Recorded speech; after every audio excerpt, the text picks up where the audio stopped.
Amados irmãos, bom dia, a paz do Senhor Jesus a todos nossos alunos da Escola Bíblica Dominical, a igreja, a você, meu irmão, que está nos assistindo, que está nos acompanhando em nossas páginas oficiais, em nossos canais, Instagram, Facebook, YouTube.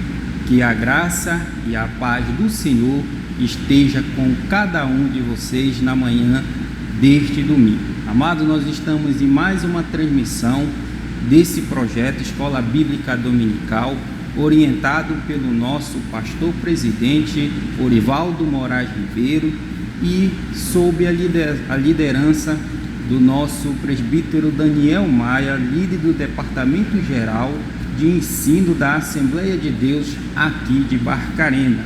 Eu me chamo Jonas Pinheiro, obreiro auxiliar, membro da Assembleia de Deus daqui de Barcarena e professor da Escola Bíblica Dominical.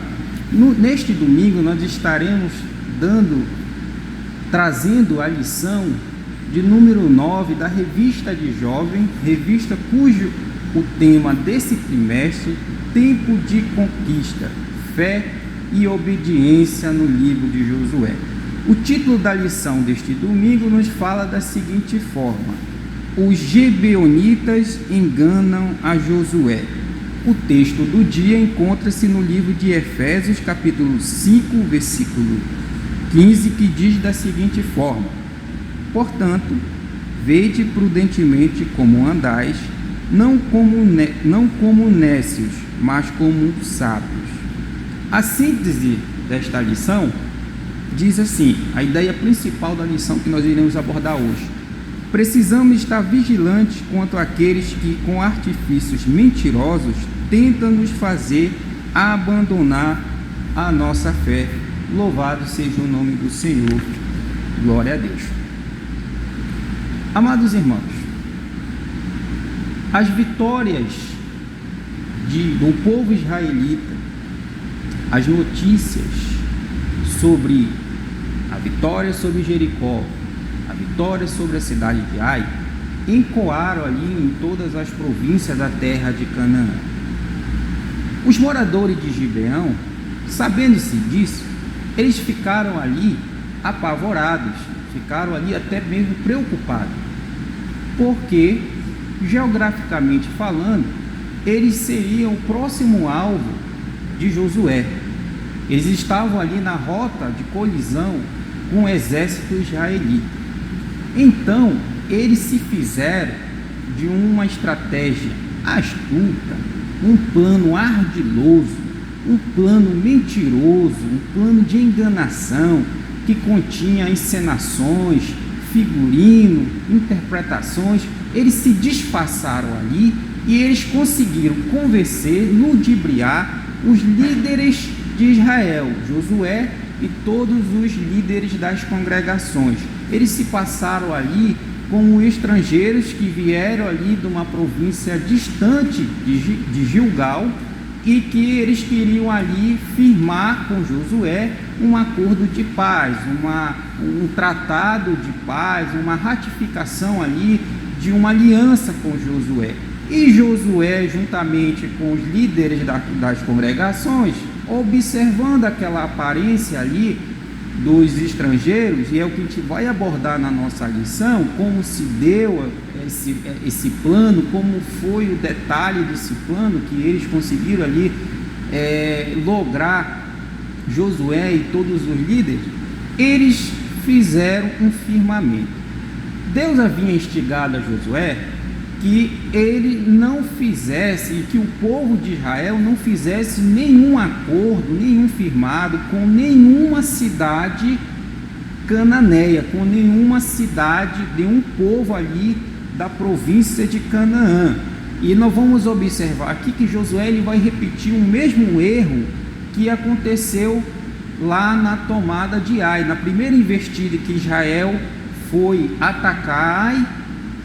Josué envia os espias. Josué então ele não consultou a Deus, ele agiu de uma forma que ele achava que ele poderia obter o êxito ali sem consultar o Senhor, e a gente viu que a primeira investida ali trouxe um revés muito grande para o exército de Josué. E Josué então agora repete novamente, não só Josué, mas como todos os líderes ali da congregação, repete esse erro de não consultar a Deus e não buscar o Senhor diante de uma decisão estratégica, diante de uma situação estratégica que em um certo momento ali gerou uma crise daquele povo com a liderança ali de Israel. Nós vamos abordar cada tópico desse item. Então a lição de Jovens, ela nos traz como estrutura, nós temos o tópico 1 que diz assim: os inimigos se unem contra Israel. O subtópico 1 diz dessa seguinte forma: a inveja dos inimigos. O capítulo 9 do livro de Josué tem início com notícia das vitórias dos hebreus sobre os habitantes da terra.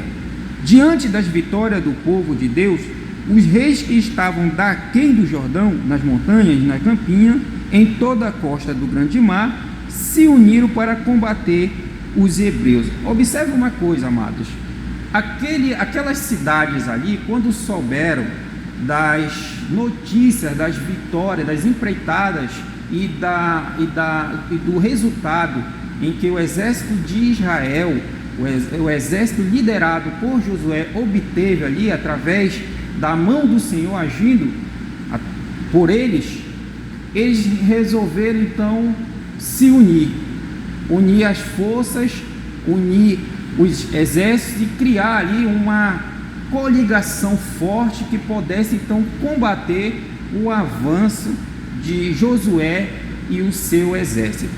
E o que nós aprendemos aqui nessa lição, e que o autor destaca, é que quando nós estamos em uma campanha, nós estamos em uma batalha, nós estamos diante de conquistas, o inimigo ele vai se levantar de uma forma tão grandiosa que ele vai convocar vários outros inimigos para poder combater, para poder fazer com que você não avance. A nossa igreja hoje está em uma campanha que é a busca das almas perdidas, campanha visionária, e o inimigo tem se levantado, criado situações para tentar frear o avanço da igreja. Mas nós temos um Deus Todo-Poderoso, que é o nosso líder, que é o nosso comandante, que é o Senhor dos Exércitos, e a gente já sabe que o inimigo não tem poder, não tem força para impedir o avanço, para impedir a obra do Senhor.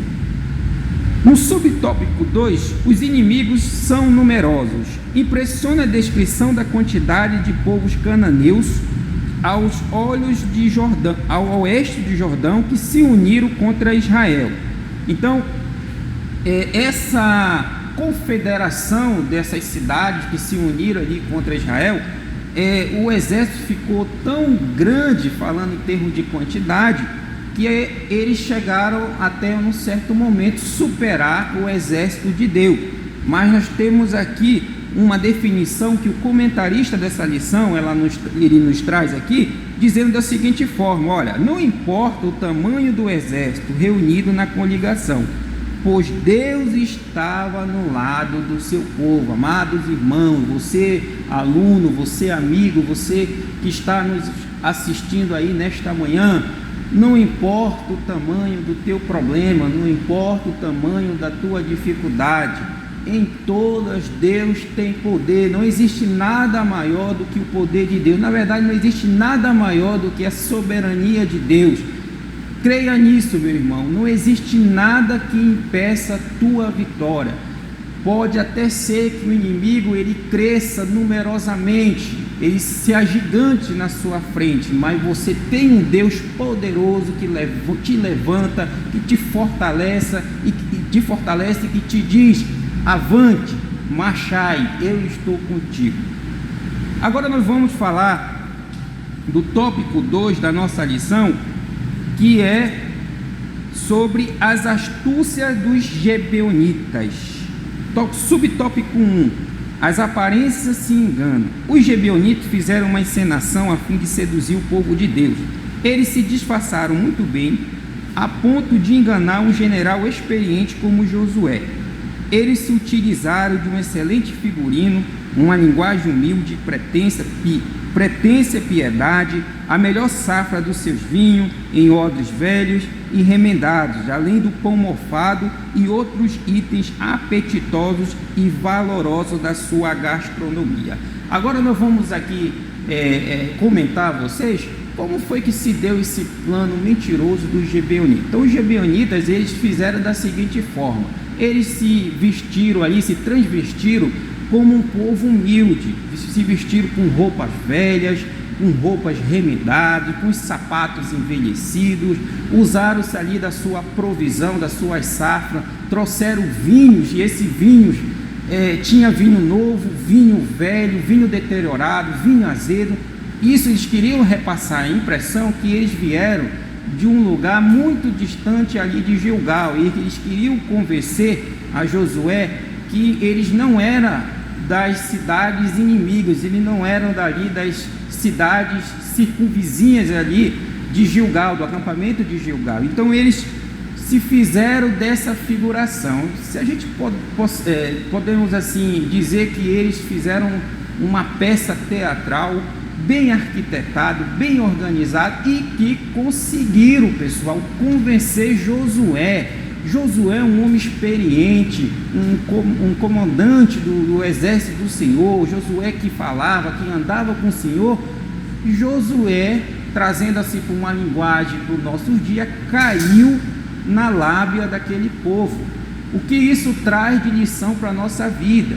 Que nós devemos andar sempre em vigilância, sempre buscando direção, buscando discernimento do Espírito Santo de Deus, para que a gente não venha ser enganado. Josué e aqueles líderes ali foram enganados, eles viram aquela aparência ali daquele povo e eles então deduziram: olha, essa nação aí é uma nação distante, né? Então uma nação amiga, uma nação amistosa. E aí eles convenceram a Josué a fazer uma aliança. E Josué, então, baseando-se pela aparência, pela externalidade daqueles homens ali, ratificou ali uma aliança, ratificou um firmado, um concerto de paz. E a gente vai observar que por causa disso Josué ele gerou ali até uma certa crise com seus liderados, porque Josué ele não buscou, ele não consultou a Deus quanto àquela questão. Josué novamente, mais uma vez, agiu de forma em que ele achava que aquilo ali era algo... na verdade, Josué tinha que entender nessas empreitadas que a guerra não era somente de estratégia e de ações humanas, de confronto e de combate, mas também era uma guerra espiritual, e que ele precisava estar em constante conotação com Deus, em constante firmação com Deus, para que ele pudesse ter êxito nas suas escolhas e estratégias, tá? E o subtópico 2 vai nos trazer que a armadilha foi descoberta. 3 dias depois, os israelitas descobriram que os pretensos embaixadores de uma terra longínqua eram, na verdade, inimigos vizinhos. E eles ali identificaram que aquilo havia sido uma enganação. Então Josué, ele descobriu essa armadilha que foi feita ali por aqueles homens que achavam que eram de uma terra muito distante. Então Josué, ele descobre isso, e o povo ficou intrigado, ou na verdade ficou irritado, ou até mesmo criticou ali a liderança de Israel. E eles tinham razão em criticar, porque foi uma decisão tomada pelos líderes. Os líderes, eles não consultaram a Deus, eles não perguntaram ao Senhor, e com isso aquele pacto, aquele juramento que foi feito ali foi executado pelos líderes sem o consentimento de Deus. E Deus havia falado: olha, Josué, eu não quero nenhum firmamento com nenhum povo daí da terra de Canaã. E Deus então, ele não puniu o povo, porque não foi um erro do povo, foi um erro da liderança. É por isso que a lição ela nos traz aqui um enfático, dizendo assim: olha, o princípio da autoridade e submissão estabelece o respeito incondicional à liderança, desde que essa se conduza no centro da vontade de Deus. Amém? Então nós vamos falar sobre o subtópico 3, que é a manutenção da aliança. Josué e os príncipes da congregação, mesmo diante de ferrenha crítica do povo, não mudaram o seu termo de conversão de paz. Afinal, é pecado usar o nome do Senhor em vão. Mais tarde, nós vamos ver lá no livro de Samuel que Saul quebrou essa aliança firmada no tempo de Josué e que trouxe sérios infortúnios a Israel até que a devida reparação fosse feita aos gibeonitas. Então nós observamos aqui, através desta palavra, que Josué, não só ele, mas como todos os líderes ali das congregações, fizeram ali uma aliança, só que usando o nome do Senhor. E o comentarista, ele deixa claro aqui, ele nos traz que afinal é pecado usar o nome do Senhor em vão. Então ele não tinha como desfazer aquele firmamento. Então seria injusto eles punir aqueles homens ali com morte, porque eles erraram, tá? Eles fizeram um acordo sem consultar a Deus e fizeram um firmamento com o nome do Senhor. Então não podia matar, não podia dar uma punição de morte para aqueles homens, porque eles prometeram que iriam proteger, que seriam amigos daquela nação. E a gente observa que Deus, ele guarda de nós esse firmamento. A gente observou aqui também que a lição ela nos traz que Saul, ele quebrou essa aliança, né? Não vamos observar que os gibeonitas passaram a fazer parte ali de Israel, e Saul, ele atacou os gibeonitas, essa nação que estava ali junto de Israel, e trouxe uma série de juízos, série de problemas. Lá em Samuel diz que ficou 3 anos sem chover, fome, que Israel sofreu ali devido a essa ação de Saul, de quebrar uma aliança que tinha sido firmada nos tempos de Josué. Então Deus, ele requer de nós que nós guardamos o nosso cumprimento das alianças. Observa aqui que essa lição nos traz a questão de nós sermos fiel àquilo que é acordado, aquilo que você faz como um acordo, aquilo que você firma diante do Senhor. Ele quer que a gente cumpra isso. É claro que muitas das vezes nós se esquecemos desses firmamentos com o Senhor, mas o Senhor, ele não se esquece disso na nossa vida, e sempre ele fica nos instigando a nós sermos fiel àquilo que a gente cumpre diante dele. Agora nós vamos para o tópico 3, que é o último tópico da nossa lição, que traz da seguinte forma: uma história de juízo e misericórdia. Subtópico 1: os gibeonitas são punidos. Quando viu que havia sido enganado, Josué ficou bravo naquele dia. Josué os deu como rachadores de lenha e tiradores de água para a congregação e para o altar do Senhor, até no dia de hoje, no lugar que escolhesse. Então Josué, ele resolveu então punir aqueles gibeonitas, não com uma punição de morte, até porque eles haviam firmado um juramento diante do Senhor, com o nome do Senhor, e que eles iriam proteger os gibeonitas. Então, qual foi a punição? Eles se tornaram não escravos dos israelitas, como queria ali os líderes das congregações. Eles se tornaram escravos do santuário do Senhor. Eles passaram então a realizar aquelas tarefas do cotidiano, da rotina, que era rachar as lenhas para o altar, e também eles passaram ali então a levar água para o santuário. Quer dizer, eles fizeram parte da mão de obra ali de manutenção do templo do Senhor.